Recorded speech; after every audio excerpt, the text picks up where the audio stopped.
yo querría empezar haciendo una pregunta. ¿Sabéis quién es Sor Juana? Es decir, tengo aquí varias personas que estoy segura de que sí, pero no estoy segura si parte del público no. En cualquier caso, sí querría empezar comentando muy brevemente que Sor Juana Inés de la Cruz fue la máxima figura, yo siempre digo en clase masculina o femenina, la máxima, de la literatura hispanoamericana colonial, la que de modo más logrado cultivó en América los dos géneros principales del siglo de oro en lengua española, la poesía en sus distintas vertientes, lírica, religiosa, incluso filosófica, y el teatro, recordemos que tanto palaciego como religioso. Sus obras no se publicaron en México, en el Virreinato de la Nueva España, donde ella vivió, sino en España, con enorme éxito. Yo os he colocado aquí el billete de 200 pesos que recuerda a Sor Juana todavía en la moneda mexicana. Fue denominada décima musa, Fénix de los Ingenios, Sibyl Americana, y ella misma era consciente de ser excepcional. Los que habéis estado conmigo en clase, pues sabéis que yo insisto en estos versos en los que ella habla de esa excepcionalidad y reprocha a sus lectores europeos: ¿de qué estatura me hacéis? ¿Qué coloso habéis labrado, que desconoce la altura del original lo bajo?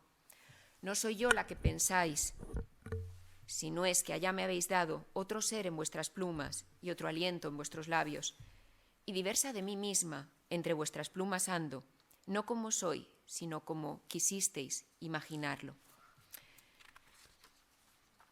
La propia Sor Juana apuntaba que quizá el motivo por el que se le consideraba un ser único era ser mujer escritora. Si no es que el sexo ha podido o ha querido hacer por raro que en lugar de lo perfecto obtenga lo extraordinario.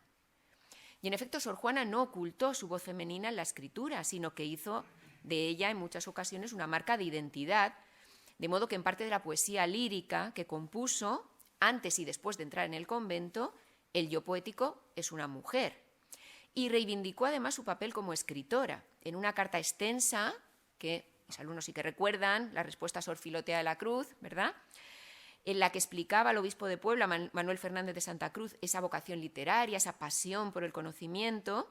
Le recordó que ella no era una excepción, que antes se habían dedicado al estudio, a la creación literaria, otras muchas mujeres en el Antiguo Testamento, Débora dando leyes, la sapientísima reina de Saba, pasando por paganas como Hipatia de Alejandría, hasta otras muchas mujeres doctas, tenidas y celebradas y también veneradas de la antigüedad por tales, sin otras infinitas de que están los libros llenos.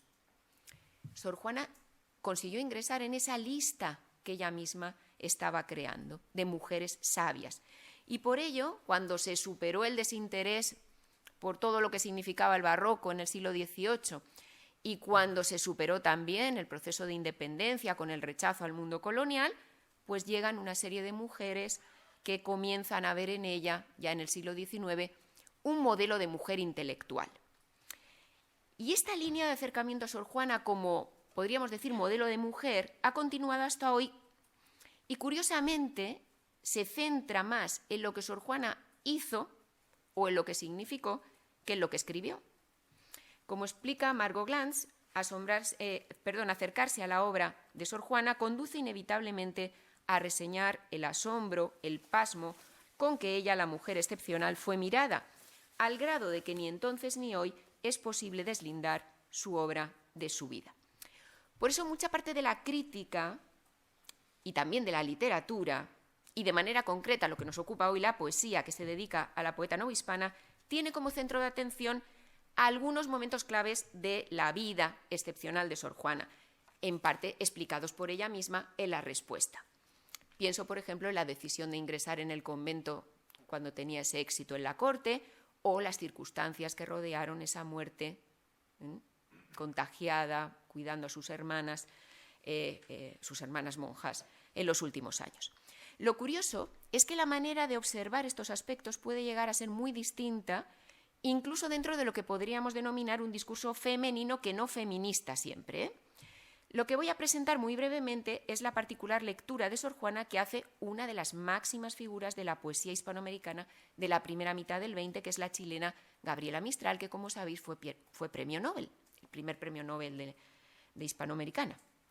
Bien, Vamos a ver entonces, porque para entender esta lectura hay que volver a la época que nos estaba situando Reme, a esa época del modernismo, en este caso a otro gran modernista, Amado Nervo, porque en 1920 se publica de nuevo, en las obras completas de Nervo, un texto fundamental, Juana de Asbaje, que había sido publicado por primera vez en 1910. Las dos veces en España. Lo interesante de este libro es que encontramos no solamente un excelente conocimiento de la obra de Sor Juana, sino también, esto es lo que me va a interesar, una interpretación personal, íntima de los versos. Como ha afirmado Selena Millares, el libro de Nervo es la primera reivindicación plena y decisiva de la memoria de Sor Juana y sin duda el río de versos y ensayos dedicados a ella a partir de entonces tienen aquí su origen. Bien, teniendo en cuenta entonces, aunque no vamos a leer a Nervo, esta obra, hay que considerar además que en esos años 20, en concreto la escritura femenina está revalorizando tanto la figura como la obra literaria de Sor Juana, ¿dónde?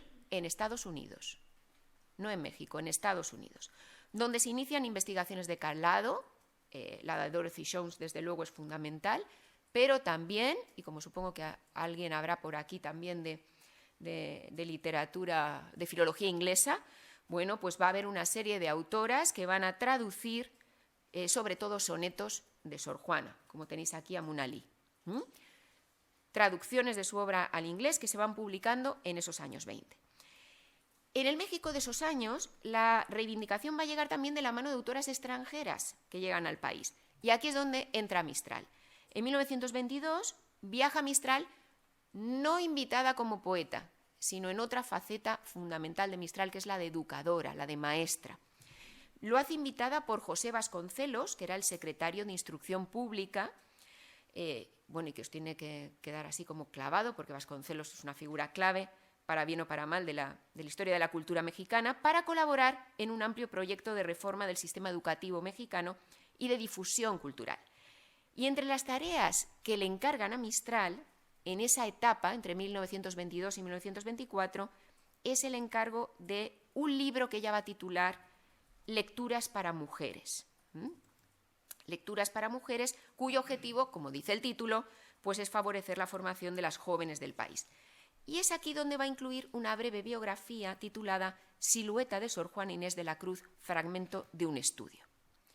Bien, no hay duda de la admiración que le produce a Mistral la figura de Sor Juana. Aparece en el texto como dechado de virtudes físicas, morales, intelectuales. El relato se ordena en breves capítulos que recorren desde su nacimiento hasta su muerte. Yo voy a citar solamente algunas frases claves. Este es el inicio. Como la propia Mistral, Sor Juana nace entre volcanes. Con esta imagen inicia una semblanza que está escrita en prosa, pero con indudable carga poética. Nació en Nepantla. Le recortaban el paisaje familiar, los dos volcanes, le vertían su mañana y le prolongaban la última tarde. A partir de aquí, siguiendo una larga tradición de pensamiento platónico, la escritora chilena va a identificar la belleza física y la del alma en una caracterización de su personaje que debe mucho a la lectura de Amado Nervo. Fijaos en el epígrafe siguiente, era llena de gracia. El verso que está tomado de Nervo, y directamente remite, claro, al Ave María, inicia esa visión platónica. Esta luz de meseta le hizo a aquellos sus grandes ojos rasgados para recoger el ancho horizonte. Y para ir en la atmósfera sutil, le fue dada esa esbeltez suya que al caminar era como reverberación fina de luz solamente. La imagen que nos muestra de Sor Juana es en realidad una éfrasis de los retratos conocidos de la monja y en especial del de Juan de Miranda y el de Miguel Cabrera, los que tenéis aquí. Es muy bella, caída sobre la oscura mesa de caoba. Los mamotretos sabios en que estudiaba, acostumbrados a tener sobre sí la diestra amarilla y rugosa de los viejos eruditos, debían sorprenderse con la frescura de agua de esta mano. Y en esos primeros párrafos de descripción física asoma ya el rasgo definitorio, la inteligencia. El pensamiento detrás de esos ojos tendrá también una línea demasiado acusada. Y así el siguiente capítulo lo va a titular Sed de conocer, e insiste en esta primacía de la razón. No es verdad en la gran monja Gongorina lo de la inspiración como ráfaga desmelenada de viento. No se puede hablar de la musa exhalándole en su ardiente jadeo sobre sus sienes. Su musa es la justeza, una exactitud que casi desconcierta. Su musa es el intelecto todo sin la pasión. La pasión, o sea, el exceso, no asoma su vida sino en una forma, el ansia de saber. A partir del capítulo El ademán del apartamiento, esa visión admirada se va a completar además con otro elemento, la conversión de Sor Juana en una verdadera santa. Se empieza a convertir el texto en una geografía. Mistral presenta el ingreso de Sor Juana en la Orden de San Jerónimo como el gesto, cito, de quien desecha una masa viscosa al mundo por denso y brutal y pone sus pies en esa piedra blanca y pura de un convento. Y sitúa la muerte en una hora de perfección en la que, alejada de sus versos, tiene solamente un sencillo, un pobre Padre Nuestro entre sus labios de agonizante.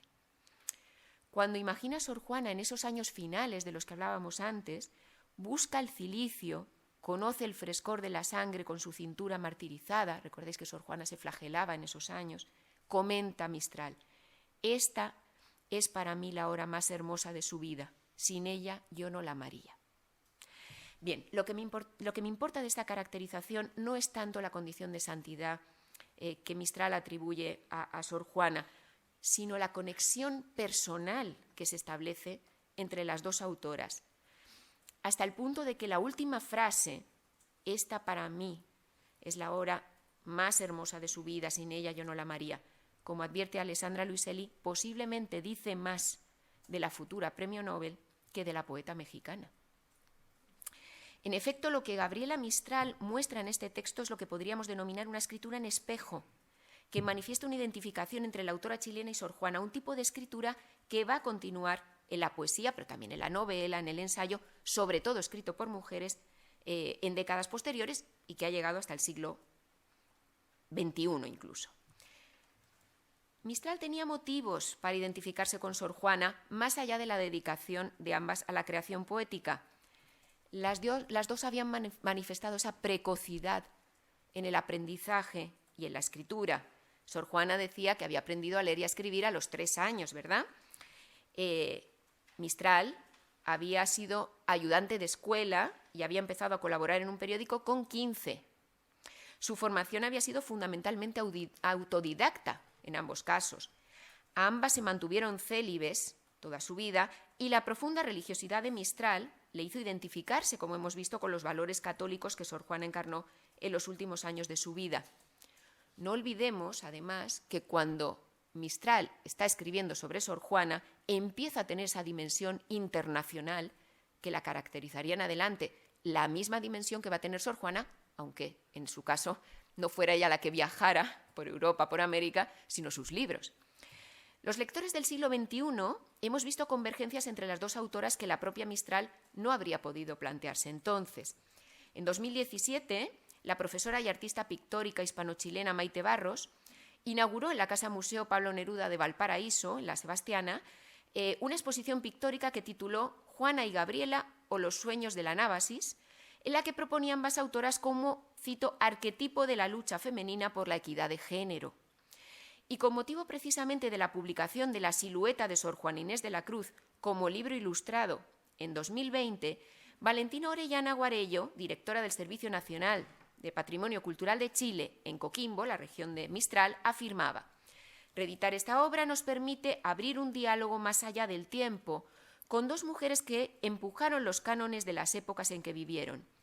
Ambas llevaron su palabra a la esfera pública e hicieron visibles los diferentes roles de las mujeres en la sociedad. Ocuparon esa vitrina con una posibilidad para promover la educación, la lectura y la escritura entre las mujeres. Nos trasladaron más allá de las etiquetas en un lugar de independencia de enorme valor para comprender mejor nuestra propia experiencia.